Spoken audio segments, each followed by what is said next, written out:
All the way back to when you were like super duper young and the earliest memories you have, the sounds of your youngster days. Well, I can go back to when I first like really realized music and like that there's more to it than just the songs that you write and record. So I'd have to say Queen. Queen was an album that my father had in his record collection, and I remember the sleeve folded out like 8 ways, and it was a giant robot, and it had all kind of crazy art, and there's a girl, and it was just like fancy stuff that when you're like 7, 8 years old, you don't realize these visuals actually mean something to the music. You're just looking at it. So then when I got older, at like a 16-year-old kid, you know what I We mean? got I we was got like, we got to stay young no, for no, me. no, no, no, no. Listen, listen, listen. I'm not gonna skip all those years. I'm just gonna skip what I mean is like when I got to like 16, that's when I realized like you can't just put a song out there and have nothing. You got to put art to it too.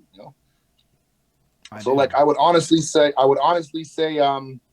8 years old is when I really thought about at that time that this is more than just a song. It's more than just an album. There's fancy art to make it look like it's a movie, and there's theatrical shows, and it all came to make sense. But the I'm doing my chores songs today, I mean, I'd have to go back to like the late '80s, early '90s when I was at the community youth center dances and stuff. The Young MCs, the Salt and Peppers, Hold on, y'all had that kind youth of stuff was dances? was huge. What's that? You had youth dances? What's Oh it? yeah, man! What's a Every youth Friday dance? night we had a community youth center here, and we had dances. We had DJs there, and they weren't your typical DJs like Blaster or anything like that, but they were definitely playing records. I mean, I had like guy that the school rented. It wasn't like anything like Blaster either. So like I never did that community circuit grind in my life anywhere. So like Yeah, yeah, I don't know. And I've noticed a lot of people in hip hop lately have actually in their younger days passed through some kind of a youth center that did some kind of thing like that. So it's super nifty yeah, to me. Is that still around? yeah. Is that still a thing that Oh yeah, it happens? still it still runs it still runs today. They have like a 5-star gym in the top floor.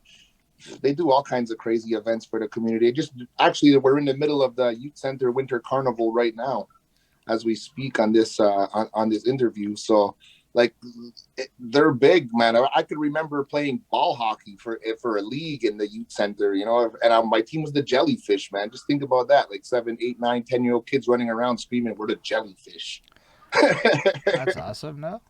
That sounds fun. Yeah, definitely, definitely. And then like I mean, after school, you had these programs, right? You'd run over to youth center and do your programs. There was art classes, beadwork, all kinds of stuff like that. So plus the sporting activities in the gym and all of that. But then everything leads up to the dance on Friday night, and then that's where everyone gets the shoulder moves, and that's pretty much where you got your real introduction into like I can't just stand here because like I'm not cool as them if I just stand here. So like, and then so we start dancing and mingling with the ladies, and then you become a young adult to grade school, and but yeah, that was the community youth center here in Kahnawake. It was a huge part of our musical upbringing, definitely. So you're saying that like effectively at like a very group level, as in your whole community. Also, just why don't you describe what Ganawage is for the people that don't know? Because I know that a lot of people do know, but just Yeah. so that they do know.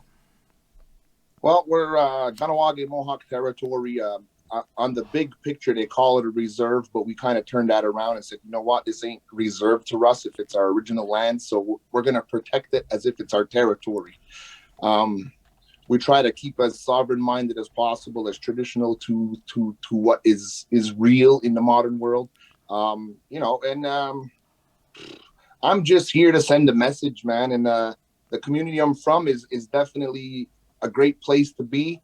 It's an honor to be a Mohawk man, but at the same time, I want to just be recognized as a human in hip hop. I'm a human in entertainment, man. It's just like, like, hey, man, you're always like native hip hop this and native, like, come on, man, jeez. I like to explain this one because I always feel like that's where this goes. You know what I mean? Oh, I just said it because I wrote Ganawage on the fucking video, and I Okay. figured maybe we should Okay, for continue. those that don't know, we're definitely a Mohawk territory on the south shore of Montreal. I'm literally a stone throw away from the Bell Center. I can get there in 10 minutes, 15 minutes. But it's a whole different world when you get on this side of the water. The laws change, the way we live, the way we act, the way. I mean, I find myself sometimes in your chats on your channel, and I'm like, shit, I gotta stop, man, because they have a different type of sensitivity on the outside of our community. You know what I mean? So it's like, oh shit, did I go too far? You know, like I have a feeling like sometimes I have that. You know what I mean? So I got to remember that we're our stern, straight up people, and we're a fierce nation. And sometimes I got to remember that I don't have to be that way all the time. You know what I mean? That's super nifty. And I mean that sincerely. Like, yo, for me, it's like, how often do I really get to talk to people about stuff that goes on anywhere that's not where I'm at, you know? Yeah. So, and it's right across from Montreal, right? Like, we don't perceive it the same way that you perceive it. Like, I didn't even know it wasn't a territory until, or at least you don't classify it as a territory the way that Canada classifies it, right? Yeah. I didn't even know that until the last time we talked on this interview. So it's like an Mm-hmm. education thing. Or recently, I learned a certain word is probably not one I should use in your presence or many others because I didn't even know it was offensive, and just learning that was Well, like a bit no, but it is for your yeah. people for very good reasons, and it's kind of on me, in my opinion, to know the history so that I can respect that.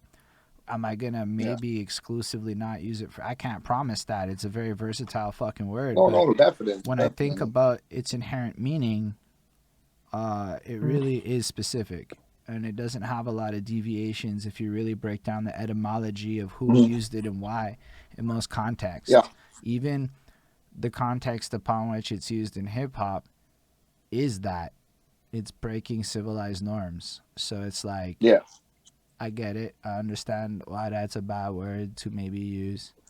I'm not gonna use it here out of respect. If people don't, if anyone wants to know, holla at me after, kind of thing. I don't know. I like to exchange it for beast. Like, why can't you be a beast? You know, like you're a beast. You know, like to me, like it's the same word. You know, like It's just it symbolizes the same shit. You know, it's the one so that's like I don't after. know. You know, you got to remember the people that are around you at all times. You know, like I feel there's certain parts of the world where they just don't remember about our people at all, or understand that you know we still exist with a fucking strong mind. They think we're just all the stereotypes, you know, like sitting on corners in the cities and shit. And it's the total opposite. There's less of them and more of us, you know, successful, driven fucking people that want to uplift the nation rather than, you know, drifting away, you know. So, I mean, hey, man, you could go any way you want, you know, like for me as a 10-year-old kid during a 1990 Oka crisis and for at least the next 15 years of my life, that specific S word was a word of hatred. And I never liked it, you know, ever since. And I watched cops turn their backs. I watched, you know, soldiers use it towards women and children. So it, you know what I mean? So it's like, for myself, I can't hear that and not think that it counts for, like if I ignore what you're saying and I don't like, because it doesn't matter necessarily what. This is my stance on this. Y'all don't even have to agree with me. That's not really the point. My stance is, if I know for a fact that there are gonna be people out there that are gonna be bothered by my use of the word, then it's a different yeah, situation on the internet, right? yeah, I don't real. know how many. I know at least a few people in the groups that show up would possibly be offended by that word simply because of where they live.